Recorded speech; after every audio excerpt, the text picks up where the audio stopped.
Segunda de Corintios, capítulo 5, versículo 10. Estamos estudiando las dispensaciones, ¿verdad? No nos hemos olvidado de eso. ¿Ven? Y estamos, ¿dónde estamos? Estamos acá, en el periodo del evangelismo mundial. Estamos, hemos estudiado el arrebatamiento. Hemos estudiado el arrebatamiento y sabemos que el arrebatamiento es parte, es la segunda venida para la iglesia. Y para el pueblo de Israel venimos nosotros y es la segunda venida en la dispensación del milenio. Saben que dice la historia que Alejandro Magno en una ocasión desembarcó con su ejército para enfrentar al enemigo y que cuando estaban todos sus soldados en la playa se dieron cuenta recién que el ejército que iban a enfrentar era 3 veces mayor que ellos, superior en fuerza, en armamento, en armaduras. Y muchos de sus soldados, dice la historia, que quisieron desertar y volver a las naves y volverse a su hogar, a su casa, querían volver a Grecia. Pero Alejandro Magno lo que hizo fue, en un momento, tomar una decisión fundamental, que yo creo que marca el carácter de ese hombre, por eso es un hombre que hoy podemos estar hablando de él. Él mandó a quemar las naves.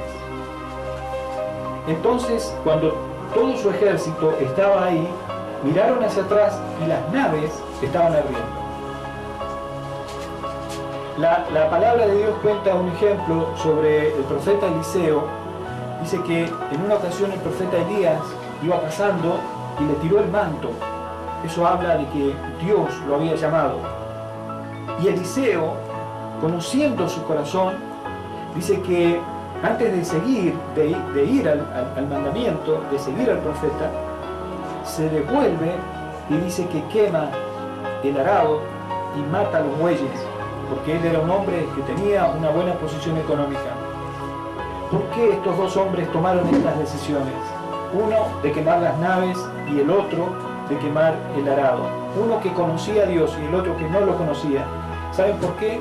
Porque los dos sabían perfectamente cómo es el corazón del hombre, que tiene la tendencia de volverse atrás. La historia dice que los soldados de Alejandro Magno pelearon de tal manera, con tanta desesperación por su vida, que los vencieron. Y luego volvieron a sus hogares, pero en las naves del enemigo. Pero, ¿qué nos enseña a nosotros la historia y la palabra de Dios? Que dice la palabra de Dios que todo aquel que poniendo las manos en el arado y mira hacia atrás, no es digno de él. Dice que el que retrocediere no agradará a mi alma. Así dice la palabra de Dios. Todo aquel que retrocediere no agradará mi alma. Nosotros hoy somos la iglesia de Jesucristo y estamos en este lugar. Estamos como esos soldados de Alejandro Magno. Tenemos a un enemigo que supuestamente es muy poderoso, pero ¿saben una cosa? Nosotros, dice la Escritura, que el que está en nosotros es mayor aún. Porque el que está con nosotros es mayor que el que está ahí afuera en el mundo. Entonces, ¿qué es lo que Dios quiere? ¿Saben qué quiere Dios en este tiempo de la iglesia? Que queme las naves. ¿Sabe qué quiere Dios? ¿Qué pretende Dios de la iglesia en este tiempo? Que queme el arado, que mate los bueyes, que no mire hacia atrás, que pongan las manos en el arado y siga adelante. Porque dice el Señor que el que se retrocediere no agradará a mi alma. Nosotros estamos viviendo en este periodo, en el periodo del evangelismo mundial. Y hoy vamos a ver, nosotros ya vimos, estudiamos cómo va a ser el arrebatamiento, el rapto, y la resurrección de los muertos, y nosotros ya estábamos en el cielo. ¿Cuántos se acuerdan de eso? ¿Amén? ¿Se acuerdan? Bueno, y ahora vamos a ver qué pasa con el tribunal de Cristo, porque nosotros, acá van a suceder cosas, va a haber dos realidades que van a ser paralelas, y las dos van a ser muy importantes. lo que esté pasando en el cielo y lo que esté pasando acá en la tierra son dos cosas distintas, porque resulta que la iglesia acá fue arrebatada, como dice la palabra de Dios, y está en los cielos. Entonces queremos saber qué es lo que vamos a hacer cuando lleguemos a la presencia de Dios. ¿Qué va a pasar en ese momento? Y también queremos saber qué va a pasar en la tierra mientras nosotros estamos en el cielo, porque van a haber 7 años. Esto se llama la semana 70 de Daniel. Viene al cumplimiento de la semana 70 de Daniel, que se va cumpliendo la semana 70. Nosotros estamos hoy, ya estamos en la presencia de Dios porque hemos sido arrebatados como iglesia y estamos en el tribunal de Cristo. Vamos a leer 2 de Corintios capítulo 5, verso 10. Dice la Escritura: porque es necesario que todos nosotros comparezcamos ante el tribunal de Cristo. ¿Para qué? Para que cada uno reciba según lo que haya hecho mientras estaba en el cuerpo, sea bueno o sea malo. Acá no se trata de salvación, la salvación ya está. Nosotros fuimos salvos por el sacrificio expiatorio del Hijo de Dios en la cruz del Calvario. No está hablando la palabra de salvación, acá está hablando de otra cosa. Dice, porque es necesario que todos nosotros comparezcamos ante el tribunal de Cristo, pero si ya nosotros fuimos salvos. ¿Pero para qué? Para que cada uno reciba, según dice, lo que haya hecho mientras estaba en el cuerpo, o sea, ahora, aquí, sea bueno o sea malo. ¿Para qué? ¿Para qué nosotros tenemos que comparecer ante el tribunal de Cristo? Para saber quién merece corona y quién no merece corona. Dice la palabra de Dios, y ahora lo vamos a ver, que nosotros podemos tener honra o no. Hay muchos que van a recibir una salvación pelona nomás, una salvación pelada, sin premios, sin elogios, y eso va a ser muy triste. Ahora no vale nada la corona que está reservada, no vale nada porque no la vemos, porque nuestra naturaleza pecaminosa no nos deja valorar lo que significa eso, pero la palabra está escrita. Vamos a leer Apocalipsis capítulo 3 verso 21. El que no me pueda seguir, por favor, preste atención. Apocalipsis capítulo 3 verso 21 dice: al que venciere le daré que se siente conmigo en mi trono, así como yo he vencido y me he sentado con mi Padre en su trono. ¿Entienden lo que es esto? ¡Qué tremenda promesa! Jesús está hablando de este momento, del momento en que nosotros llegamos a la presencia de Dios en el rapto y estamos sentados en el tribunal de Cristo. A eso se está refiriendo. Dice, al que venciere. ¿Vieron que no va a ser fácil? ¿Vieron que esto es una lucha, que es una guerra? ¿Vieron que nosotros como cristianos hemos sido llamados a ser soldados? ¿Y contra qué luchamos? Contra la corriente de este mundo, que nos quiere arrastrar con sus pensamientos humanistas, que quiere hacer que nosotros dejemos de lado el consejo divino y que adoptemos los principios seculares, los principios humanistas, y que no obtengamos, si es posible, la salvación, y si obtenemos la salvación, que no tengamos ningún premio. Al que venciere le daré que se siente conmigo en mi trono, así como yo he vencido.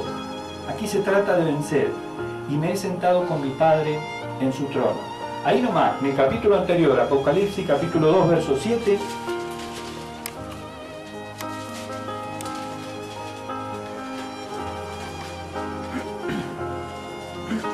dice la Escritura: el que tiene oído, oiga lo que el Espíritu dice a la iglesia, a las iglesias. Al que venciere, le daré de comer del árbol de la vida, el cual está en medio del paraíso. Adán y Eva no pudieron comer del árbol de la vida, pero nosotros sí vamos a poder comer. Al que, dice la Escritura, al que venciere, le daré de comer del árbol de la vida, el cual está en medio del paraíso de Dios. La salvación, iglesia, se obtiene por la sangre que Jesucristo derramó en la cruz del Calvario. Pero los premios y los galardones pasan por otro lado. Vamos a ver, 1 de Corintios capítulo 4, verso 5. Acá nosotros en el tribunal de Cristo se van a juzgar nuestras vidas espirituales y también nuestras obras. Dice la Escritura, 1 Corintios capítulo 4, verso 5, así que no juzguéis nada antes de tiempo hasta que venga el Señor, el cual hará también lo oculto de las tinieblas y manifestará las intenciones de los corazones. Entonces, fíjense lo que dice al final del verso 5, entonces cada uno recibirá su alabanza de Dios. ¡Ey! Que Dios nos va a alabar, así dice la Escritura. Que Jesús nos llama a sentarnos en su trono. ¿Cómo es esto? Vamos a ver 1 Corintios capítulo 3, verso 10.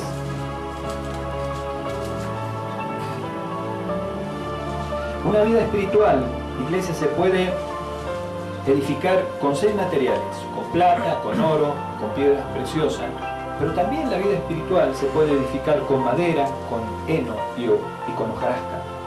Eso es lo que dice la Escritura. 1 Corintios capítulo 3, verso 10, voy a leer hasta el 15. Y conforme a la gracia de Dios que me ha sido dada, yo, dice el apóstol Pablo, como perito arquitecto puse el fundamento y otro edifica encima. Pero cada uno mire cómo sobreedifica, porque nadie puede poner otro fundamento que el que está puesto, el cual es Jesucristo. Jesucristo es el fundamento. Él debe ser el fundamento de nuestra vida. Miren lo que dice el verso 12. Y si sobre este fundamento alguno, quiere decir que nosotros ya tenemos el fundamento, que es la salvación de Jesucristo. Pero sobre ese fundamento nosotros tenemos que edificar. Y dice, y si sobre este fundamento alguno edificare oro, plata, piedras preciosas, pero también menciona madera, heno, hojarasca. Dice el verso 13, la obra de cada uno se hará, la obra de cada uno se hará manifiesta, porque el día la declarará, pues por el fuego será revelada, y la obra de cada cual sea, el fuego la probará. Dice que acá nosotros vamos a tener que responder sobre la administración de nuestro tiempo, acá, en el tribunal de Cristo. Dios nos va a pedir cuenta de la administración de nuestro tiempo y también de la administración de nuestro dinero. Porque dice la Escritura que hay 6 materiales para edificar mi vida espiritual. Sobre plata, oro y piedras preciosas, edificar mi vida espiritual. De plata, de oro, de piedra preciosa, o de madera, de heno y de hojarasca. Vamos a leer el verso 14. Vamos a leer el 13, dice, y la obra de cada uno se hará manifiesta, porque el día la declarará, pues por el fuego será revelada, y la obra de cada cual sea, el fuego la probará. Si permaneciere la obra de alguno que sobreedificó, recibirá recompensa. Dice que nuestras obras van a ser probadas con fuego, como el oro. La fe tiene que ser probada, como el oro. Si la obra, verso 15, si la obra de alguno se quemare, él sufrirá pérdida, si bien él mismo, escuchen bien lo que dice la palabra, será salvo, aunque así como por fuego. Quiere decir que va a haber quienes se van a salvar como así como por fuego. Y en el tribunal de Cristo no van a recibir absolutamente nada. No estamos hablando de salvación. Estamos hablando estamos en la presencia de Dios, ya fuimos salvos. Vamos a leer Lucas, capítulo 12, verso de 41, de 40 al 47. Dios quiere que nosotros, dice que Dios nos quiere alabar, que Dios quiere que nosotros recibamos galardones. Dios tiene galardones para nosotros. Lucas capítulo 12, verso 40, vamos a leer. Dice así: vosotros pues también estáis preparados, porque la hora que no penséis, el Hijo del Hombre vendrá. Entonces Pedro le dijo, Señor, estoy en el verso 41 de Lucas, capítulo 12. Señor, ¿dices esta parábola para nosotros o también a todos? Entonces en el verso 43 Jesús le habla a Pedro y le dice, dijo el Señor, ¿quién es el mayordomo fiel y prudente al cual su Señor pondrá sobre su casa para que a su tiempo le dé su ración? Bienaventurado aquel siervo el cual cuando su Señor venga le halle haciendo así. En verdad os digo que le pondrá sobre todos sus bienes. Mas si aquel siervo dijere en su corazón, mi Señor tarda en venir. Vieron que hay quienes piensan de esta manera. Mi Señor tarda en venir y comenzaré a golpear a los criados y a las criadas y a comer y a beber y a embriagarse. Vendrá el Señor de aquel siervo en el día que éste no espera y a la hora que no sabe, y le castigará duramente, y le pondrá con los infieles. Aquí el siervo que, conociendo la voluntad de su Señor, no se preparó ni hizo conforme a su voluntad, recibirá muchos azotes. Los teólogos dicen que acá no está hablando de condenación, porque no está hablando de condenación eterna. El siervo infiel no fue lanzado al infierno. Dice que va a recibir muchos azotes. Obviamente que no es literal, pero algo va a recibir. Yo creo que va a ser la desilusión de ver los premios que le pasan de largo. Apocalipsis capítulo 2 verso 10 dice la palabra, sé fiel hasta la muerte y yo te daré la corona de la vida. Quiere decir que Dios tiene una corona preparada para cada uno de nosotros. ¡Qué tremenda promesa! ¿Amén? Apocalipsis capítulo 3 verso 11 dice, he aquí yo vengo pronto, retén lo que tienes. ¿Para qué? ¿Para qué? Apocalipsis capítulo 3 verso 11, ¿lo tienen, iglesia? He aquí yo vengo pronto, dice el Señor. Retén lo que tienes. ¿Para qué? Para que ninguno tome tu corona. Quiere decir que Dios tiene coronas preparadas para cada uno de nosotros. Y nosotros vamos a recibir esas coronas en este periodo, en el tribunal de Cristo. Cuando estemos ahí el Señor se va a sentar y va a comenzar el tribunal de Cristo. Y vamos a recibir las coronas que el Señor tiene preparado, los galardones que el Señor tiene preparado, y Dios nos va a alabar, dice, Dios nos va a honrar. Y también dice el Señor Jesús que nos va a invitar a sentarnos en su trono. ¿Vieron que no es una pérdida de tiempo servir al Señor? Por eso la palabra dice que ni un vaso de agua va a quedar sin recompensa. Cualquiera que haga cualquier cosa por la obra de Dios en favor del Evangelio de Jesucristo va a ser recompensado en el tribunal de Cristo. Tal vez hoy no vea la recompensa, pero yo les aseguro, conforme a la palabra de Dios, que la recompensa está. Y ese día va a ser glorioso, va a ser extraordinario. Y oramos para que cada uno de nosotros pueda recibir la corona que Dios tiene reservado. Amén. Amén. Y que no tengamos que sufrir ese desengaño, esa desazón de ver cómo pasan las coronas y ninguna sea para mi vida. Por eso el Señor dice, el que retrocediere no agradará a mi alma. El que pone la mano en el arado y mira hacia atrás no es digno de mí. ¿Entienden cómo el Señor siempre está diciendo, no te tenés que detener, no tenés que retroceder, tenés que seguir adelante, porque todo lo que hagas a mi favor, dice el Señor Jesús, yo te lo pagaré. Cuando Él cuenta la parábola del buen samaritano, habla también de esto. Nada, absolutamente nada, va a quedar sin recompensa.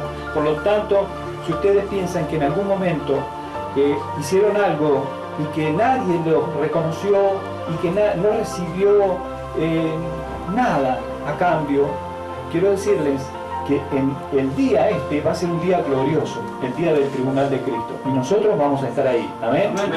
Vamos a estar todos ahí en ese lugar, ansiosos, esperando que nos entregue el Señor la corona que tiene reservada para nosotros. ¿Amén? Y ahí van a comenzar las bodas del Cordero. La mesa ya está tendida, hermanos. La mesa ya está tendida. ¿Por qué? Porque la iglesia ya está a punto de partir. Está a punto de partir la iglesia. Y vamos a ver hoy en esta noche lo que va a ir sucediendo también aquí abajo. Porque en el último estudio nosotros estudiamos el arrebatamiento y nosotros nos fuimos y estamos en la presencia de Dios. Hoy avanzamos. Hoy ya sabemos lo que va a pasar en el tribunal de Cristo. Vamos a ser juzgados por nuestras obras. Entonces nosotros tenemos que edificar nuestra vida espiritual con oro, con plata, con piedras preciosas, no con heno, con madera y hojarasca. Dios no quiere que seamos mediocres. Dios quiere que nuestra vida espiritual sea valiosa, tenga precio, que estemos bien sólidos en el fundamento que se llama Jesucristo. Amén. En la roca. Acá abajo, miren, antes de irse la iglesia, que es en este periodo que nosotros estamos hoy, el enemigo está trabajando y preparando, decíamos, y que el enemigo, que el anticristo no se podía manifestar. ¿Por qué no se puede manifestar en este tiempo? ¿Por qué? Porque al presente, ¿qué dice? Hay alguien que ¿qué? Al presente hay alguien que lo detiene. ¿Quién es? La iglesia de Jesucristo. Pero dice también la palabra que va a ser quitado. O sea que el anticristo no se puede manifestar porque al presente la iglesia de Jesucristo está habitando. Pero cuando la iglesia sea arrebatada, Él se va a manifestar. Pero hoy está trabajando. Está preparando todo. No se puede manifestar, pero sí puede organizar. Si yo les pregunto a ustedes, ¿cuántos tienen deuda? ¿Cuántos levantarían la mano?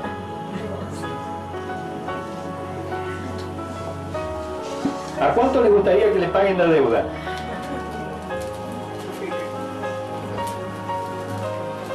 Sería lindo, ¿no?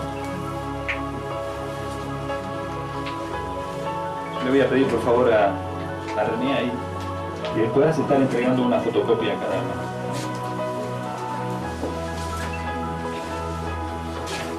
Hoy yo quiero darles un ejemplo de cómo es que está trabajando el enemigo y preparando todo para cuando nosotros nos vayamos. Ustedes escucharon hablar de la deuda externa, ¿verdad? ¿Quién me escuchó? Los chicos no, los jóvenes no, pero nosotros los adultos, todos hemos escuchado hablar de la deuda externa. ¿Y qué es la deuda externa? La deuda externa es un drenaje permanente de escapes de riquezas del país. Es una fuga de capitales. Hoy vamos a ver qué es la deuda externa y cómo se usa la deuda externa. La deuda externa se usa como un instrumento de dominación. ¿Por qué? Porque a través de la deuda externa a nosotros se nos imponen modelos económicos que nos perjudican. ¿Y cómo se origina la deuda externa? Hoy vamos escuchen bien, porque en el 17 de diciembre de 1824, Rivadavia, gracias, Rivadavia recibe un préstamo que había solicitado a una financiera inglesa llamada Baring Brothers, y el préstamo era de 1 millón de libras esterlinas. Se le llamó el empréstito. Pero de ese 1 millón de libras esterlinas, que fue el primer préstamo que recibe la Argentina, solamente llegaron a nuestro país 552.000 de libras, millones, 552.000 libras esterlinas. Habíamos solicitado 1 millón y nos llegaron 552.000. ¿Por qué? Porque nos descontaron comisiones de intermediarios argentinos y británicos, y escuchen bien esto, porque nos descontaron 2 años de intereses por adelantado. ¿Entienden lo que es esto?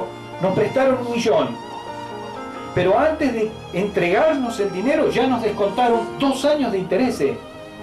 ¿Cómo es esto? Me estás descontando un dinero, intereses de un dinero que ni siquiera me diste. ¿Entienden? 1 año de amortización por adelantado nos descontaron también. Y también nos descontaron los viáticos de Rivadavia y de su asesor. El caso que la primera deuda que ingresa a nuestro país, que solicitamos, Rivadavia solicitó de 1 millón de libras esterlinas, solamente nos llegaron 552.000. Que se esfumaron, porque este millón de libras esterlinas, cuando se propuso, tenía una buena causa. Tenía una buena causa. Y la causa era esta: edificar, levantar 3 ciudades en el sur y el sistema de cloacas de Buenos Aires, de capital. Y sin embargo, no llega el millón de libras esterlinas, sino que llega a 552.000 y se esfumaron en la guerra contra Brasil. Sé que al pueblo argentino no le llegó una moneda. Así comenzó la deuda externa. Esto sucedió en el año 1824. En el año 1838 se intentó entregar las Islas Malvinas a cambio de la deuda. Pero ¿sabe qué? Los británicos no aceptaron negociar. ¿Por qué? Porque ellos ya la habían usurpado hacía 3 años. En el año 1833, Gran Bretaña usurpó las Islas Malvinas. En el año 1838, Argentina quiere entregarle las Islas Malvinas a cambio de la deuda externa de 1 millón de libras esterlinas que nos habían prestado, que llegaron solamente 552.000. Y ellos dijeron, no nos interesa. ¿Por qué no nos interesa negociar por las Islas Malvinas? Porque ya la tenemos. Y porque no nos interesa, ¿saben qué? Que nos paguen. En 1865 se pide el segundo préstamo. Ya vamos a llegar a donde yo les di la fotocopia. En 1865 se pide el segundo préstamo, y el segundo préstamo que solicita Argentina es de 2.500.000 libras. Pero ingresaron a la Argentina 1.700.000 libras esterlinas. ¿Qué pasó? Lo mismo que pasó con el primer préstamo. ¿Y en qué terminó el dinero? Ese 1.700.000 de libras esterlinas se esfumaron en la guerra de la Triple Alianza que diezmó al pueblo paraguayo. O sea que los 2 primeros préstamos que recibimos nosotros, los 2 se esfumaron en guerra, una contra Brasil y la otra contra Paraguay. En 1865 nosotros los argentinos teníamos una deuda externa de 4.777.000 libras esterlinas en 4 años. Mitre dice la historia que entrega a Sarmiento el país con una deuda de 5 millones de libras esterlinas. Y cuando Sarmiento entrega el poder, el gobierno, la entrega con 14,5 millones de libras esterlinas. En 1816 nosotros los argentinos debíamos 38 millones de libras esterlinas. En 1904 debíamos 78. En 1916 debíamos 121 millones de libras esterlinas. En este tiempo sucede que el país estaba en guerra, el mundo estaba en guerra, y Argentina se convierte en exportador. Y nos agrandamos. Y se hablaba en aquellos días que Argentina era el granero del mundo. Se decía que Argentina era un país blanco y europeo. Se decía que Argentina era el país de la élite inteligente. Y hasta se llegó a decir, esto lo decían los diarios, se llegó a decir que Dios era argentino. Pero en 1930 nosotros los argentinos, paisanos de Dios, debíamos 150 millones de libras esterlinas. Miren lo que pasa entre 1948 y 1950.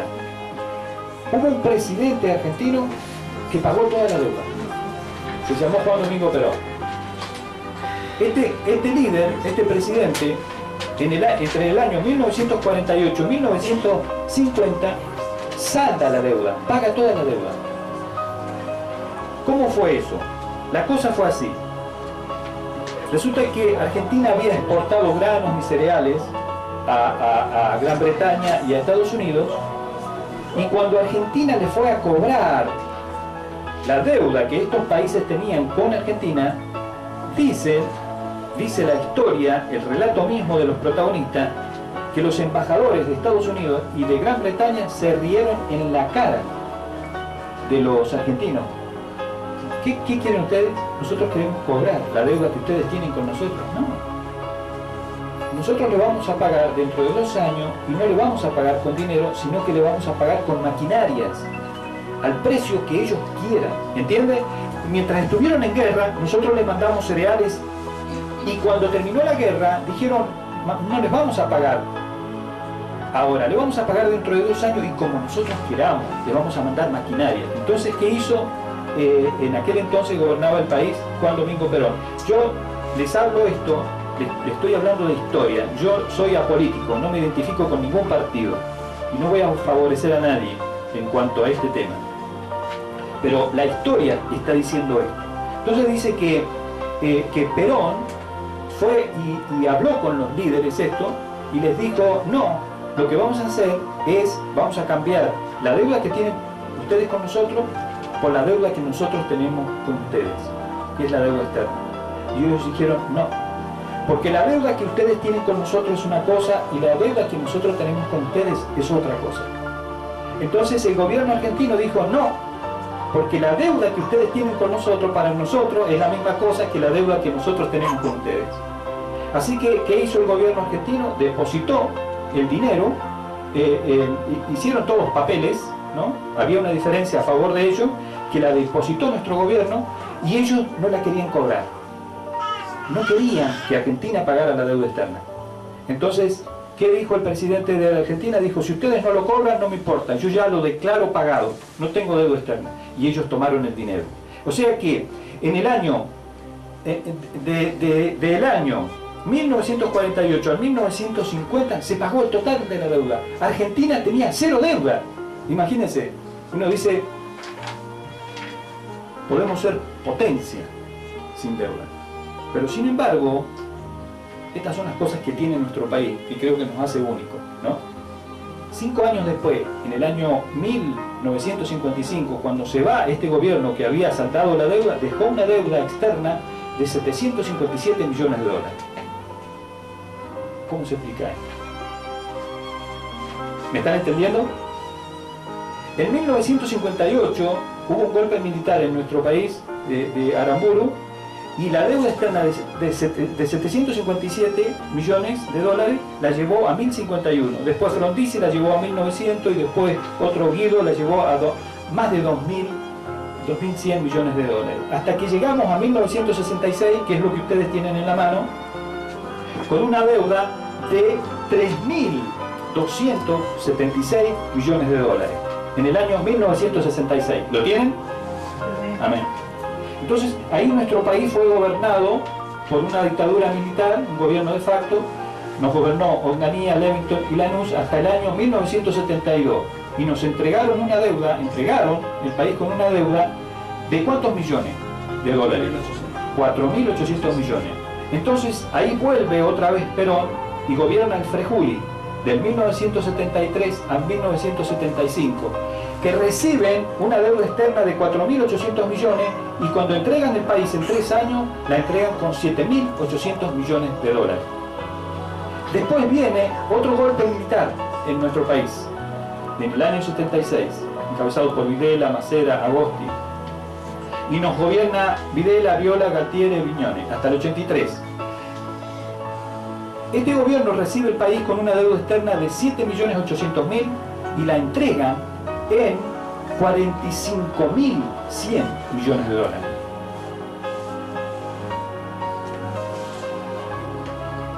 En 1984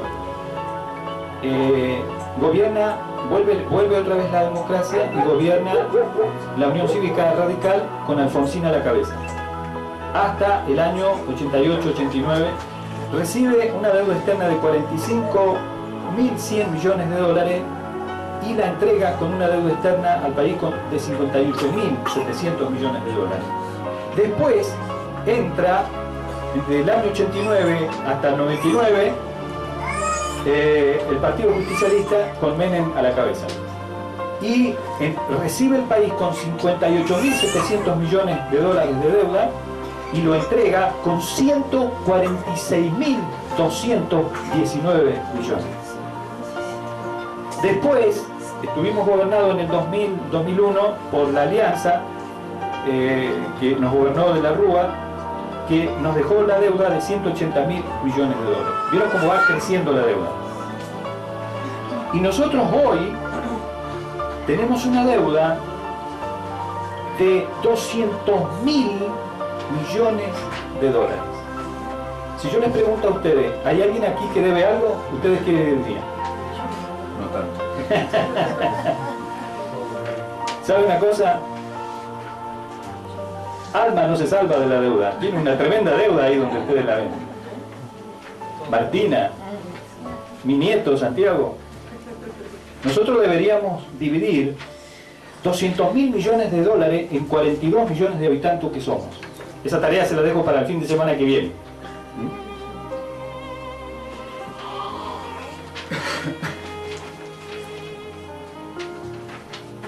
¿Nosotros qué vemos acá?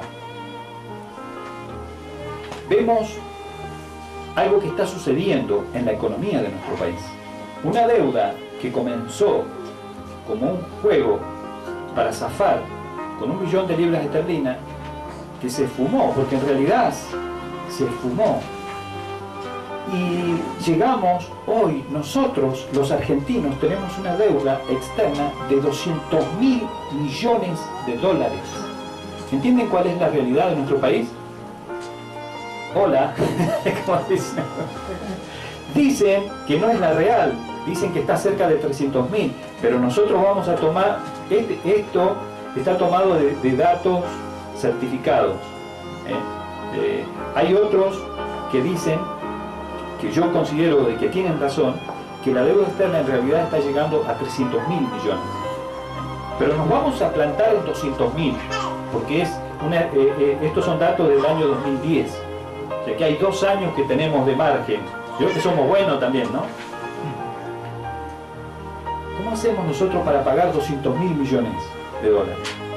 ¿Ustedes sabían que nosotros debíamos esa cantidad de dinero? Va a decir, mirá, fui a la iglesia, ¿y cómo te fue? Ni me hables. Pero de algo pueden estar seguros, que no le vamos a predicar el evangelio del positivismo ni del apostolado de la prosperidad. De eso se pueden quedar bien tranquilos.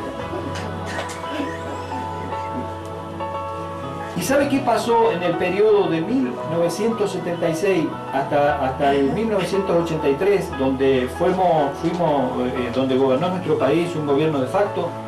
Las deudas de las empresas privadas se estatizaron, pasaron al Estado. Desde 1976 hasta el 83, por ejemplo, una empresa privada, ¿entienden lo que es esto? Una empresa privada como Techin, que tenía 350 millones de dólares de deuda al exterior, ¿qué hizo nuestro país generoso? Le dijo, no te hagas problemas, Techin, yo me hago cargo de tu deuda. Alpargatas debía 470 millones de dólares. Le dijo nuestro gobierno, no te hagas cargo, Alpargata, nosotros nos hacemos cargo de tu deuda. Pérez Company, 910 millones, no te hagas problemas, Pérez Company, nosotros nos hacemos cargo de tu deuda. Macri Bridas, 600 millones, no te hagas problemas, Macri, nosotros somos un país generoso y te vamos a absorber tu deuda. Acindar, 650 millones, no te hagas problemas. Banco Italiano, 550 millones, lo absorbemos. Cogasco, 1.350 millones de dólares, venga, no te hagas problemas. Renault Argentina, Grupo Clarín, Grupo Papel Prensa, no se hagan problemas de las deudas de ustedes. Vengan, que nosotros las vamos a absorber. Nosotros nos hacemos cargo. ¿Nosotros quién? Nosotros. Esa deuda, estas deudas de empresas privadas fueron absorbidas por el Estado y engrosaron nuestra deuda estatal. ¿Por qué les cuento todo esto? ¿Saben por qué? Porque es la realidad. Porque nosotros, la iglesia, a veces pareciera que vivimos en un frasco. Y que si estuviese en Buenos Aires diría que para nosotros la Argentina termina en la General Paz. Pero estamos en Ushuaia y pareciera que a veces para nosotros la Argentina terminara ahí, en el control. No, esto es la Argentina. Acá es donde estamos viviendo. Y este es el lugar donde nosotros, en el periodo del evangelismo mundial, estamos parados en Ushuaia, capital de Tierra del Fuego, en los confines de la tierra, con una deuda de 200.000 millones de dólares. Sí o sí vamos a tener que quemar las naves. ¿Amén? En el año 2000,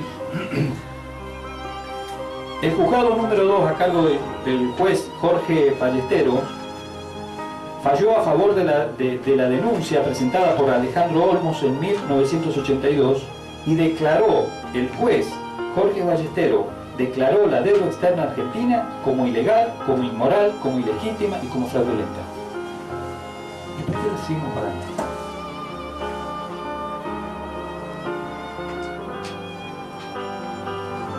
¿Por qué es ilegal? ¿Por qué es inmoral? ¿Por qué es ilegítima? ¿Por qué es fraudulenta, según el juez Jorge Ballestero? Porque está prohibido prestar dinero a un gobierno que no sea demócratos. La palabra demócratos es una palabra griega y que significa gobierno del pueblo, por el pueblo y para el pueblo. El pueblo tiene que participar en la elección de sus líderes. Y está prohibido prestar dinero a gobiernos que no sean demócratos. ¿Y cuáles fueron las instituciones que violaron estas leyes? Las mismas que las impusieron. Aprobaron préstamos ilícitos violando los derechos humanos. El FMI, Fondo Monetario Internacional, el BID, el Banco Interamericano de Desarrollo, y el BM, que es el Banco Mundial. Vamos a ver qué dice la palabra de Dios. Mateo, capítulo 19.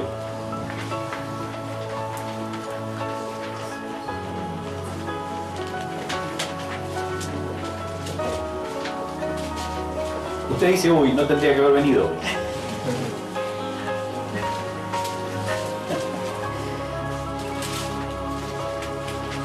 Pero sí, tendría que haber venido, porque nosotros somos llamados a vivir en una realidad, no a vivir en un mundo virtual. Esta es la realidad. Esta es la realidad física, la realidad que nosotros podemos ver y que podemos comprobar con los 5 sentidos. Mateo capítulo 19, verso 16 al 24. Acá la Biblia cuenta la historia de un joven que se acerca a Jesús. Mateo capítulo 19, verso 16. Viene este joven y le dice, maestro, ¿qué tengo que hacer para obtener la vida eterna? Entonces Jesús le dice, bueno, que guarde los mandamientos. En el verso, sobre el final del verso 17, este joven le dice, bueno, yo he guardado todos los mandamientos. Bueno, le dice el verso 20, entonces el joven le dijo, todo esto lo he guardado desde mi juventud. Ahora, aparte de guardar los mandamientos, ¿qué más tendría que hacer yo para ser salvo? Verso 21, entonces Jesús le dice, si quieres ser perfecto, anda, vende lo que tienes y dalo a los pobres y tendrás tesoros en el cielo, y ven y sigue. Acá Jesús está atacando lo que este joven tenía en primer lugar en su vida. Y dice que sucedió algo. Verso 22. Oyendo el joven estas palabras, se fue triste, porque tenía muchas posesiones. Entonces Jesús le dijo a sus discípulos, de cierto les digo, que difícilmente entrará un rico en el reino de los cielos. Otra vez os digo que es más fácil pasar un camello por el ojo de una aguja que entrar a un rico en el reino de los cielos.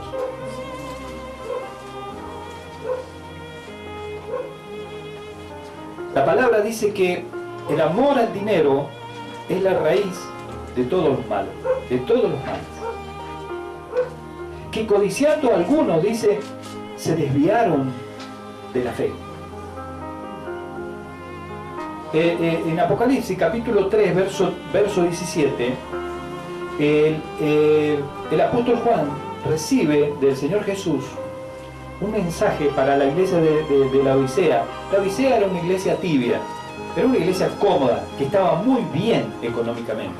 Y ellos pasaban todo por la prosperidad. Si estabas prosperado económicamente, era que Dios estaba con vos. ¿Y saben una cosa? No es así.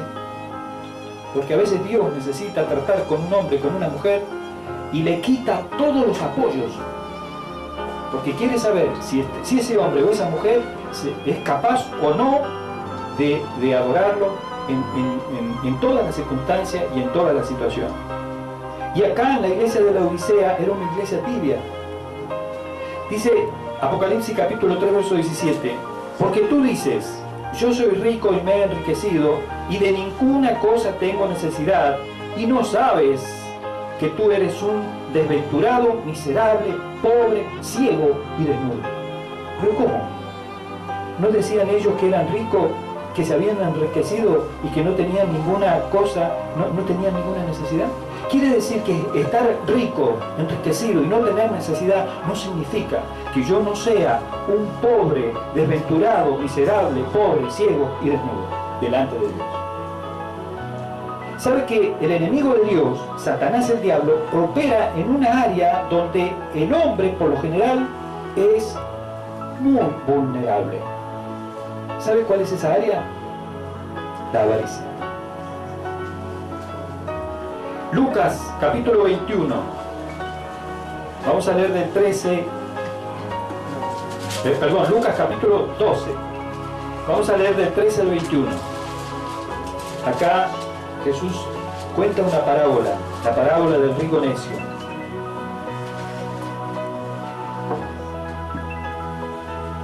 Dice Lucas capítulo 12, verso 13, le dijo uno de la multitud, maestro, decile a mi hermano que me comparta la herencia. Ese fue el mensaje. Y Jesús le dijo, hombre, ¿qué te cree que soy yo, un escribano? El verso 15, y le dijo, mirad, y guardaos ¿de qué se tenía que guardar? De toda avaricia, porque la vida del hombre no consiste en abundancia de los bienes que posee. Es tremenda verdad, ¿eh? Dice la Escritura que yo me tengo que guardar de toda avaricia. ¿Y quién está hablando acá? A ver, ¿quién está hablando? Jesús está hablando. Dios está diciendo cómo es que Él piensa, cómo es que Él ve la realidad. Dios no se maneja en una realidad virtual.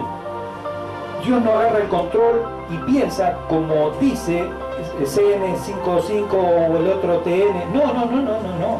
Dios vive en una realidad real, auténtica. Nosotros vivimos en una realidad virtual. Y nosotros somos bombardeados por falsos conceptos que nos hacen tener en nuestras vidas distintos nos hacen llegar a distintas conclusiones en nuestras vidas y a tener ideas que son contrarias a las ideas de Dios. Entonces Jesús le dice, el verso 15, guárdense de toda avaricia, porque la vida del hombre no consiste en la abundancia de los bienes que posee. Y también dice que les contó una parábola. Dice, la heredad de un hombre rico había producido mucho. Esto no lo van a predicar los apóstoles de la prosperidad, ¿eh? Nunca van a escuchar un mensaje de esto. Entonces, ¿qué dice este hombre? Dice que la heredad de este hombre rico había producido mucho. Y el verso 17 dice, ¿y qué pensaba este hombre? Este hombre pensaba dentro de sí y decía, ¿qué voy a hacer? Porque ya no tengo dónde guardar mis frutos. Y dijo, esto haré. Voy a derribar mis graneros y los voy a edificar mayores, y allí voy a guardar todos mis frutos y mis bienes. Y diré a mi alma, muchos bienes tienes guardados para muchos años, repósate, come, bebe y regocíjate. Pero Dios le dijo, verso 20, necio, esta noche vienen a pedirte tu alma, y lo que has provisto, ¿de quién será? Fíjense lo que dice el verso 21. Así es el que hace para sí tesoro y no es rico para con Dios. ¿Vieron que Dios piensa distinto? Por lo general, el ser humano anda detrás del confort, de la estabilidad, de la riqueza. ¿Y sabe qué dice Dios? Yo no te creé para que andes detrás del confort, de la seguridad, de la riqueza. Yo te creé para que busques primero el reino de Dios y su justicia, y que todo lo que necesites, yo te he prometido que lo voy a dar como añadidura. Amén. Esa es la idea de Dios, que nosotros descansemos en Él. Dice la palabra de Dios: bienaventurado el varón que no anduvo en consejos de malos, y no se ha sentado en silla de escarnecedores, sino que en la ley de Dios dice, ¿qué dice la Escritura? Se deleita de día y de noche. Y este será como un árbol plantado junto, ¿a qué dice la Escritura?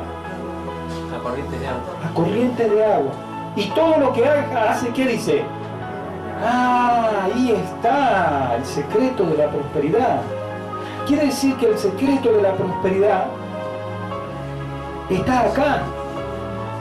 Dice que había una vez un hombre, bienaventurado el varón, dice que no anduvo en consejos de malos. Quiere decir que para prosperar, uno de los principios divinos es no andar en consejos de malos. Qué importante que es escuchar consejos, ¿no? Y analizar los consejos que escuchamos. Dice, bienaventurado el varón que no anduvo en consejos de malos. Y también dice, y que no se sentó en silla de escarnecedores. Entonces, quiere decir que debo evitar dos cosas, ¿no? El consejo de los malos y no sentarme en silla de escarnecedores. ¿Y qué más dice? Y se deleita en la ley de Dios. Quiere decir que si yo me deleito en la ley de Dios, voy a ser como un árbol plantado junto a las corrientes de agua, y todo lo que haga prosperará. Yo le daría un aplauso al Señor por esa promesa, porque nosotros podemos cantar en Dios, y por ese secreto revelado.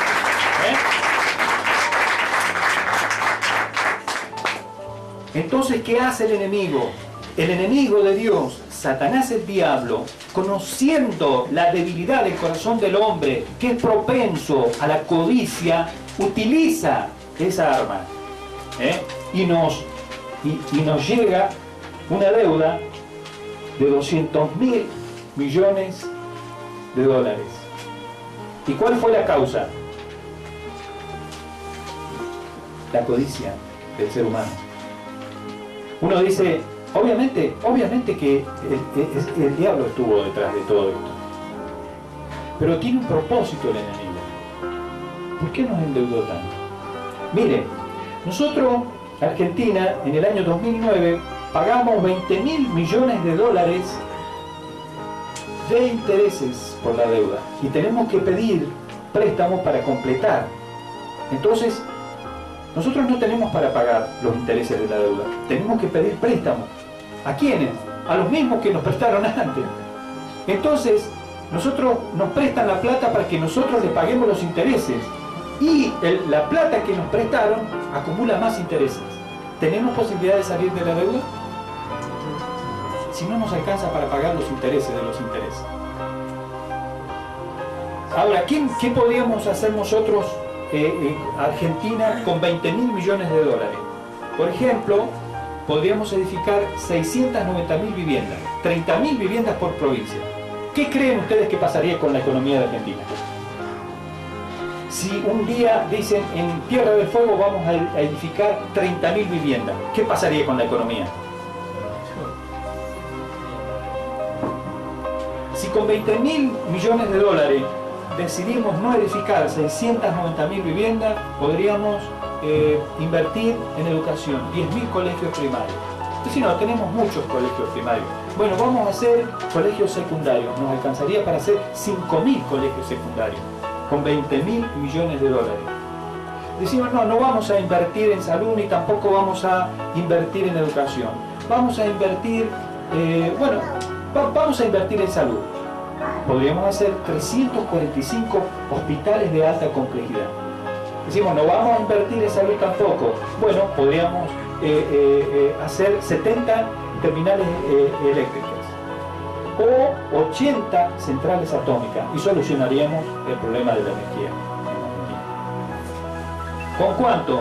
Con 20.000 millones de dólares que se van todos los años, que se fue en el año, estoy hablando del año 2009, el año 2009 estoy hablando. Ahora, estos son solamente algunos ejemplos de lo que Argentina podría hacer con el dinero que tiene que pagar a organismos financieros que en conceptos de intereses de una fraudulenta deuda externa que está comprobado y que está decretado por un juez en la Argentina que es ilegal. Lo dice, ¿y por qué la seguimos pagando? Eso también se lo dejo para el fin de semana que viene. ¿Sabe que nosotros no somos los únicos que estamos endeudados? México debe más que nosotros, debe 270.000 millones de dólares. Brasil debe 287.000 millones de dólares. Estados Unidos debe billones. España debe 2 billones de dólares. ¿Sabe cuánto debe Perú? 30 billones de dólares. Así está el mundo. ¿Qué le pasó a Grecia? ¿Sabe qué le pasó a Grecia? A Grecia lo que le pasó fue que dejó al descubierto un impago, no pagó los intereses de la deuda externa. ¿Y cuál es el mensaje? Eso le pasa a los que no pagan los intereses de la deuda externa.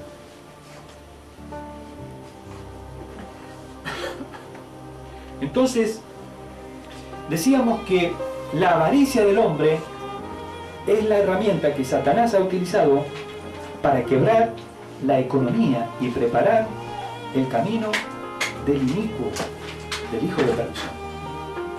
Todo esto, Iglesia de Jesucristo, que yo acabo de compartir con ustedes, está orquestado por Él. ¿Para qué? ¿Para qué? Para cuando la Iglesia se vaya. Nosotros estamos acá con una economía mundial quebrada. ¿Sí o no? ¿Están de acuerdo conmigo? Entonces, ¿qué va a hacer? Cuando la Iglesia se vaya, el anticristo va a aparecer y se va a apoderar de la economía del mundo, que obviamente va a estar colapsada. Hoy vamos a hablar solamente de economía, después vamos a hablar de los desastres naturales que van a ir sucediendo simultáneamente, y otros eventos. Ahora, yo les pregunto a ustedes, porque la Biblia dice que al anticristo lo van a amar y lo van a apoyar las naciones, los pueblos. Yo les pregunto, ¿de qué manera podría el anticristo conquistar el corazón de las masas? ¿Ahora entienden por qué Satanás ha endeudado a todos los países? ¿Ahora entienden ustedes por qué dice la Biblia que la gente va a clamar y lo va a amar? Y lo va a seguir y va a estar dispuesta a entregar su vida y va a perseguir a sus mismos parientes. ¿Qué te pasa vos con este gobernante? Que estás hablando siempre del libro negro, trucho ese que tienen ustedes, que está anticuado, que tiene 5.000 años. Mirá, nosotros tenemos un líder acá, aquí y ahora, un líder moderno, es un humanista, tiene una mente abierta, es un libre pensador y nos ha aportado soluciones. Nos ha solucionado el problema de la economía. Nos ha borrado la deuda externa. Claro, pero la gente no se va a dar cuenta. Primero, que él es el padre de la mentira, Satanás. Que sabe que le queda poco tiempo, solamente 7 años le van a quedar. Que él puede hacer todas las promesas a largo plazo que se le vengan a la cabeza. Y que además, al anular las deudas externas, no se da cuenta la gente, no se va a dar cuenta que lo que él está teniendo todo el tesoro de todos los países. Ahora, yo les pregunto, reflexionemos por un momento. Ustedes dicen, no, pero ¿por qué? ¿Por qué decís que el anticristo va a anular las deudas externas? Yo les hago una pregunta. Ustedes le deben a una empresa una determinada cantidad de dinero. Vamos a poner algo importante para nosotros. 10.000 pesos. En comparación de 200.000 millones, bueno, pero... y de repente esa deuda le va dando intereses a la empresa, y llega un momento que yo no la podría pagar, porque esa deuda de 10.000 pesos se convirtió en 1.000.000 de pesos.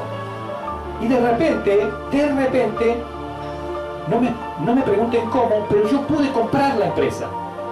Ahora yo les pregunto, si ahora la empresa es mía, o la empresa es de ustedes, ¿ustedes se cobrarían la deuda? ¿Por qué? Porque ahora la empresa ¿de quién es? ¿Entienden? ¿Por qué las deudas externas van a quedar anuladas? Porque la empresa va a ser de él. El mundo va a estar en sus manos. ¿Cómo se va a cobrar él a él mismo? Entonces, ¿qué va a hacer él? Él va a traer soluciones.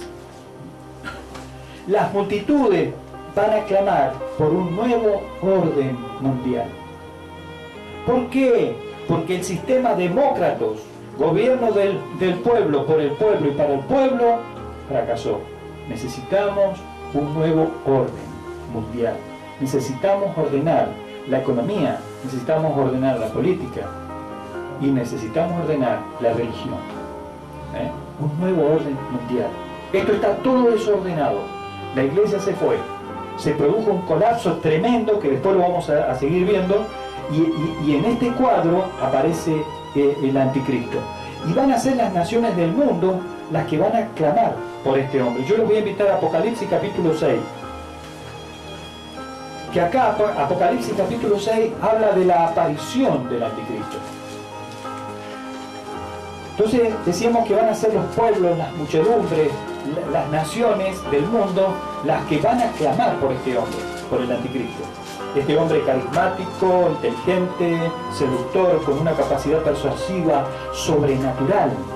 Si ustedes escucharon a un político o algún hombre que tiene, por ejemplo, a mí me impacta Tato Bores, por ejemplo. Hay otros también que hacen monólogos. Son impresionantes.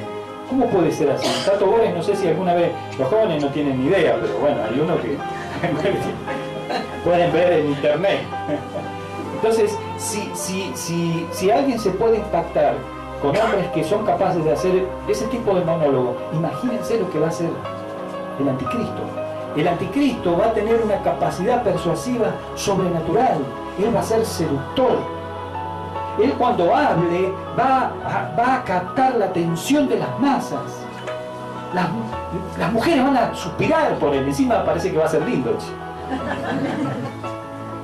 Mientras no sea más alto que yo. Dice Apocalipsis capítulo 6, versículo 2. Vamos a leer Apocalipsis capítulo 1. Aquí es cuando el Cordero, o sea Jesús, abre uno de los sellos. Dice que se escuchó una voz de los 4 seres vivientes que le dijeron al apóstol Juan, uno de los 4 seres vivientes, cuando Jesús hable, el primer sello le dice, vení Juan, pero dice que no le dijo con una voz así como la nuestra. Dice que este ser viviente era uno de los 4 seres vivientes que tenía una voz de trueno. Y el verso 2 dice que el apóstol Juan fue a mirar lo que le decía este ser viviente. Y cuenta el apóstol Juan lo que ve. Verso 2, Apocalipsis 6:2. Y miré, dice el apóstol Juan, y he aquí, ¿qué vio? Un caballo blanco. Y el que se montaba tenía un arco, y le fue dada una corona, y salió venciendo y para vencer. El caballo blanco representa paz y seguridad. Y dice, y miré, y he aquí, un caballo blanco. ¿Qué va a traer el anticristo? Paz y seguridad. Dice, y el que lo montaba tenía un arco. Mire, en la antigüedad, cuando se escribe la escritura, en los tiempos antiguos, tener un arco en la mano levantada, eso era símbolo de paz. Cuando era o la bandera blanca o un arco de flecha, sin flecha, levantado. Y eso es lo que va a ofrecer él. Él trae el arco, representa un desarme nuclear, va a lograr lo que nadie pudo lograr. Va a ofrecer paz. Es toda una falsificación de Jesucristo, del Hijo de Dios. Y Jesús dijo, mi paz os dejo, mi paz os doy, y yo no la doy como el mundo la da. Y este falso Cristo, el anticristo, va a ofrecer a las masas una paz mentirosa, ficticia. Y dice, y miré, y he aquí un caballo blanco, y el que lo montaba tenía un arco, y le fue dada una corona. Ahora, ¿quién le dio esa corona al anticristo? ¿Quién se la dio? Las naciones. Uno. Alguien más. Apocalipsis capítulo 3, verso 2, sobre el final. Dice, ¿quién más le dio esa corona? La corona se la dan las naciones, los pueblos, las muchedumbres. Y alguien más. Apocalipsis capítulo 3, sobre el final del verso 2. Perdón, Apocalipsis capítulo 13, versículo 2. Están manifestados hoy, ¿eh? Apocalipsis 13:2, sobre el final dice, y el dragón le dio su poder y su trono y grande autoridad. Quiere decir que esta corona se la entregó las naciones, los pueblos, las muchedumbres, ¿y quién más? Y Satanás. Va a venir en un caballo blanco, ofreciendo una paz y una seguridad. Por eso la palabra dice, cuando en Mateo 24 Jesús habla de los últimos tiempos, dice que escucharíamos una expresión, donde escuchéis paz y seguridad, vendrá destrucción repentina. Ustedes presten atención, hoy en la actualidad, los líderes del mundo utilizan este término, paz y seguridad. Y Jesús dijo, cuando escuchéis que se dice paz y seguridad, vendrá, dice, destrucción repentina. ¿Y cuándo se está escuchando esa expresión? ¿Cuándo se está cumpliendo la profecía de Jesús de Mateo 24?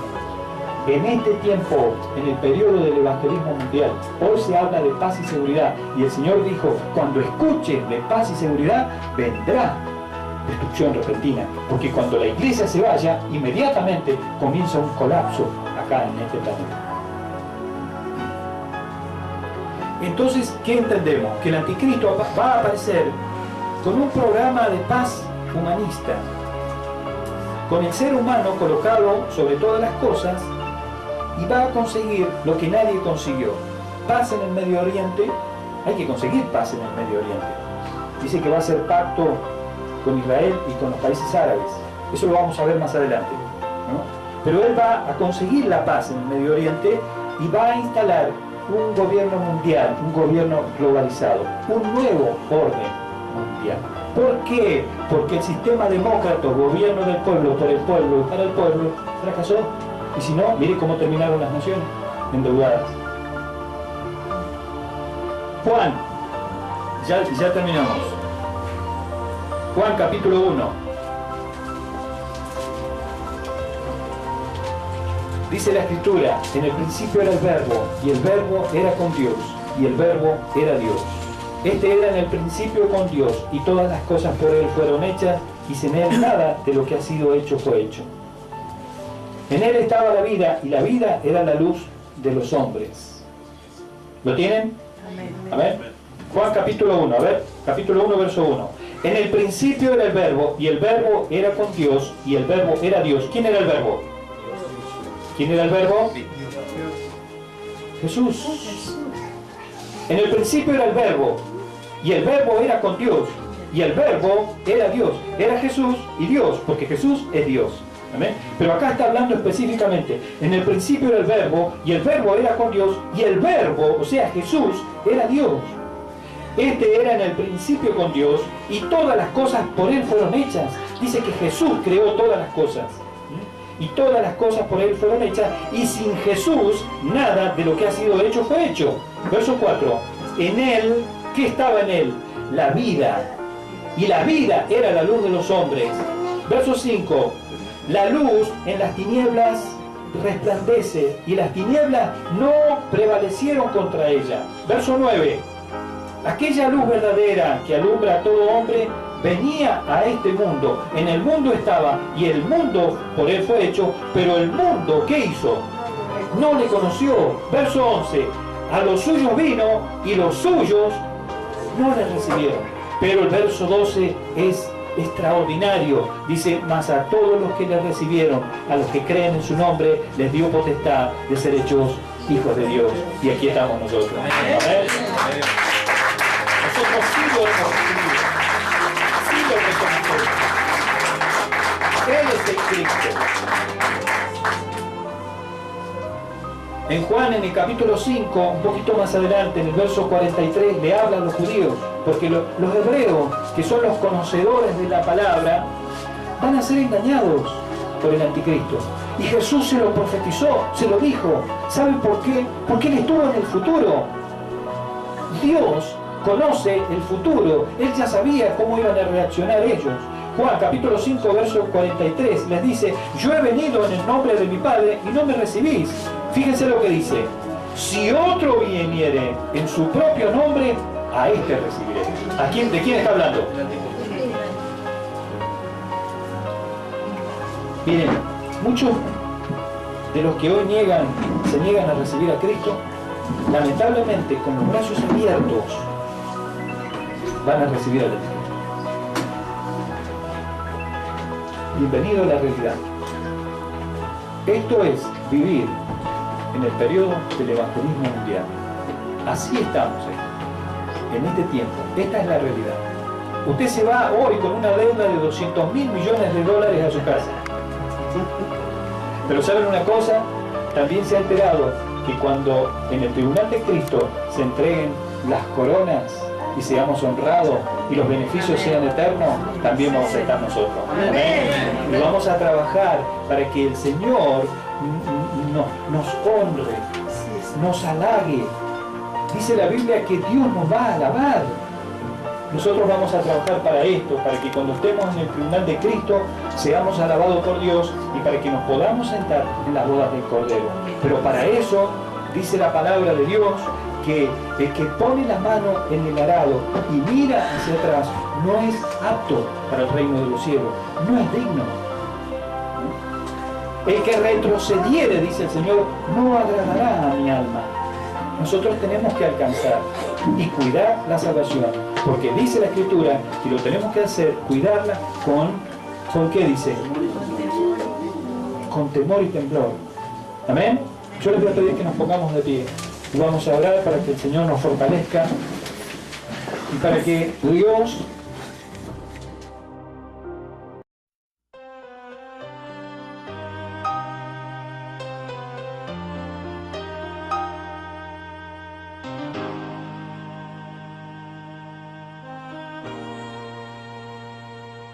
Hace tanto tiempo yo compré una iglesia a precio de sangre entre crudo dolor. Hace tanto tiempo que envié a mi hijo para rescatar lo que se perdió. Hace tanto tiempo que estoy deseando esa humilde entrega de un adorador que solo se postra ante mi presencia y no a las ofertas de una posición. Hace tanto tiempo que estoy deseando que muestre mi imagen, que es la del amor, que no se confunde entre tanta gente, que sea distinta solo como yo, que no se divida como suele a veces, entrando en contiendas y en discusión, buscando alcanzar ser más grande que el otro.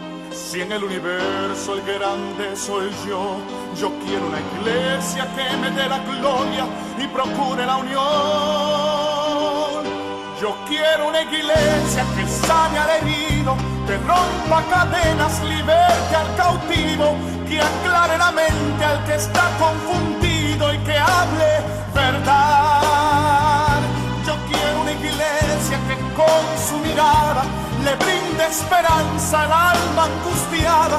Yo quiero una iglesia que sane la herida de la humanidad. Yo quiero un rebaño donde mis ovejas se sientan seguras y llenas de paz, donde mi palabra sea su alimento, allí quiero morar.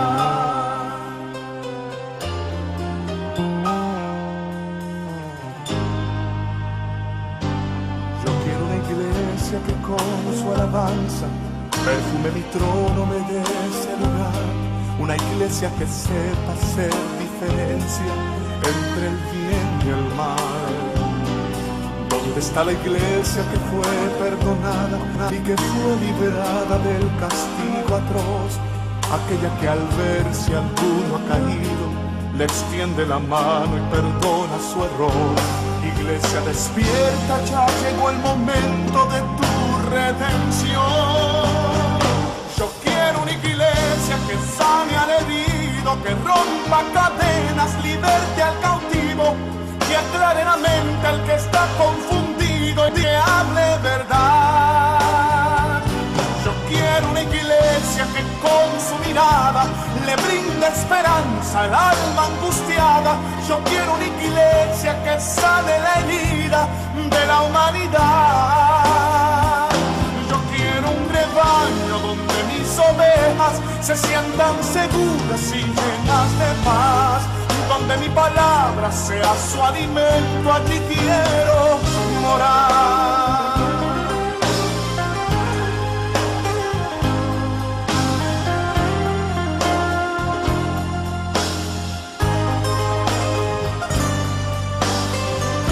Yo quiero una iglesia que sane al herido, que rompa cadenas, liberte al cautivo, que aclare la mente al que está confundido y que hable verdad. Yo quiero una iglesia que con su mirada le brinde esperanza al alma angustiada. Yo quiero una iglesia que sane la herida de la humanidad. Yo quiero un rebaño donde mis ovejas se sientan seguras y llenas de paz, donde mi palabra sea su alimento, allí quiero morar.